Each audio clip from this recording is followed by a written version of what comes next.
வணக்கம். இன்றைக்கி நம்ம பார்க்க போகிற சமையல் ஒரு சூப்பரான தட்டைப்பயிரும் சொரக்காயும் போட்டு மட்டன் குழம்பு மாதிரியே ஒரு சூப்பரான குழம்பு எப்படி செய்யலாங்கிறத பார்க்கலாம். இட்லி, தோசை, சாதம், சப்பாத்திக்கெலாம் உங்களோட சூப்பராக இருக்கும். வாங்க எப்படி செய்யலாங்கிறத பார்க்கலாம். இப்போ ஒரு குக்கரில் பார்த்தீங்கன்னா தட்டைப்பயிர் எடுத்திருக்கேன். மெஷரிங் கப்பில் ஒரு கப் அளவுக்கு தட்டைப்பயிர் எடுத்துகிட்டு நல்லா வறுத்து வச்சுருக்கேன். வாசனை வர அளவுக்கு வறுத்துட்டு குக்கரில் போட்டிருக்கேன். நல்லா 2-3 தடவை கழுவிட்டு குக்கரில் சேர்த்துட்டு இப்போ இதை வந்து ஒரு 4 விசில் விட்டு வேக விட்டு எடுத்துக்கலாம். இப்போ தேவையான அளவுக்கு உப்பு சேர்த்துக்கலாம். கொஞ்சமாக உப்பு சேர்த்துக்கலாம். வறுத்தோம்னா தான் டேஸ்ட்டு நல்லாயிருக்கும். அப்படி உங்களால் வறுக்க முடியலைன்னா நீங்கள் நைட்டே ஊற வச்சுக்கோங்க. அதை மூடி வச்சுட்டு விசில் விட்டு ஸ்டீம்லாம் போனதுக்கப்புறம் பார்க்கலாம். இப்போ ஒரு கடாயை எடுத்துக்கலாம். நல்லா தாராளமாக எண்ணெய் விட்டுக்கலாம். இப்போ எண்ணெய் நல்லா சூடானது 1 டீஸ்பூன் சோம்பு சேர்த்துக்கலாம். ஒரு பிரியாணி இலை, ஒரு கல்பாசி, ஒரு சின்ன துண்டு பட்டை, ஒரு ஏலக்காய், 3 கிராம்பு சேர்த்துக்கலாம். இப்போ இது எல்லாமே நல்லா பொரிய ஆரம்பிக்குது. நல்லா மெஷரிங் கப்பில் ஒரு கப் அளவுக்கு பெரிய வெங்காயம் பொடியாக கட் பண்ணதை சேர்த்துக்கலாம். இதுக்கு பதிலாக நீங்கள் சின்ன வெங்காயம் சேர்க்குறனாலும் சேர்த்துக்கலாம்.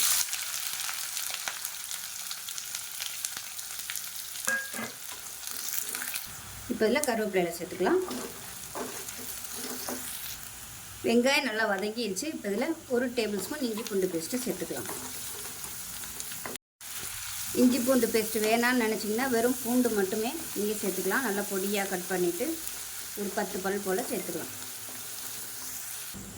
இஞ்சி பூண்டு பேஸ்ட்டு பச்சை வாசனை போக வதக்கியாச்சு. இப்போ இதில் வந்து குழம்புத்தூள் சேர்த்துக்கலாம். நீங்கள் எவ்வளோ தூரம் குழம்பு வைக்க போகிறீங்களோ அதுக்கு தகுந்த மாதிரி மசாலா சேர்த்துக்கோங்க.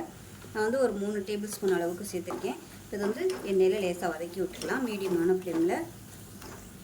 இப்போ மீடியம் சைஸாக 3 தக்காளி மிக்சியில் அடித்ததை சேர்த்துக்கலாம். இது வந்து குழம்பு நல்லா திக்னஸ் கொடுக்கும், டேஸ்ட்டும் நல்லாயிருக்கும். உங்களுக்கு அது பிடிக்கலைன்னா நீங்கள் நறுக்கி சேர்த்துக்கோங்க. நல்லா பொடியாக கட் பண்ணிவிட்டு சேர்த்துக்கோங்க. இப்போ இது நல்லா எண்ணெய் பிரிஞ்சு வதங்கட்டும். இப்போ மசாலாவும் தக்காளி நல்லா வதங்கி இருக்குது. இந்த ஸ்டேஜில் மெஷரிங் கப்பில் 1 கப் போகிற மாதிரி சொரக்காய் சேர்த்துக்கலாம்.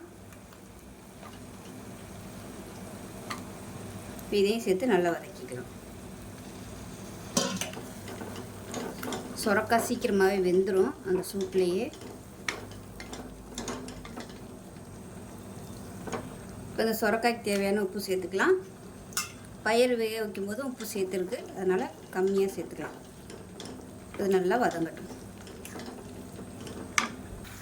இப்போ சொரக்காய் சேர்த்து நல்லா வதக்கியாச்சு. நம்ம வந்து தட்டைப்பயிர் வேக வச்சதை அந்த தண்ணியோடு அப்படியே சேர்த்துக்கலாம்.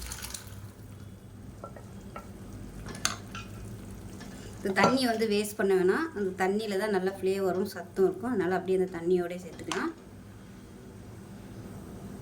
குழம்பு தேவையான அளவு தண்ணி சேர்த்துக்கலாம். நல்லா கலந்து விட்டு கொதிக்கட்டும். இப்போ குழம்பு கொதிச்சு சூப்பராக ரெடி ஆயிடுச்சு. இப்போ இதில் பார்த்திங்கன்னா தேங்காய் ஒரு 4 ஸ்பூன் அளவுக்கு தேங்காய், 1 ஸ்பூன் வந்து சோம்பு, அதை வந்து மிக்சியில் போட்டு நல்லா நைஸாக அரைச்சி வச்சுருக்கேன். இப்போ சேர்த்துட்டு மீடியமான ஃப்ளேமில் கொதிக்க விட்டுக்கலாம். தேங்காய் சேர்த்திங்கன்னா தான் உங்களுக்கு அந்த டேஸ்ட் சூப்பராக வரும். தேங்காயும் சோம்பும் சேர்க்கையில் அந்த கறிக்குழம்பு சாப்பிட்ட மாதிரியே ஃபீலிங் வரும். நல்ல வாசனையாகவும் இருக்கும். இப்போ கலந்து விட்டுட்டு மீடியமான ஃப்ளேமில் கொதிக்கட்டும். இப்போ பாருங்கள், நல்ல மீடியமான ஃப்ளேமில் கொதிக்க விட்டாச்சு. ஓரம்லாம் எண்ணெய் பிரிய ஆரம்பிச்சிருச்சு. இப்போ அமர்த்திடலாம். அவ்வளோதான், சூப்பரான தட்டைப்பயிறு சொரக்காய் குழம்பு ரெடி ஆயிடுச்சு. இதை நீங்கள் வந்து புளிக்குழம்பு மாதிரியும் வச்சுக்கலாம். நான் வந்து இன்றைக்கி மட்டன் குழம்பு மாதிரியே வச்சுருக்கேன். ஸோ சூப்பராக இருக்கும். இட்லி, தோசை, சாதம் எல்லாத்துக்குமே அட்டகாசமாக இருக்கும். செஞ்சு பாருங்கள். செஞ்சு பார்த்துட்டு எப்படி இருந்துச்சுங்கிறத சொல்லுங்கள். வீடியோ பிடிச்சிச்சுன்னா லைக் பண்ணுங்கள், கமெண்ட் பண்ணுங்கள், சேனலை சப்ஸ்கிரைப் பண்ணுங்கள், பக்கத்தில் பெல் பட்டனை ப்ரெஸ் பண்ணுங்கள். நன்றி.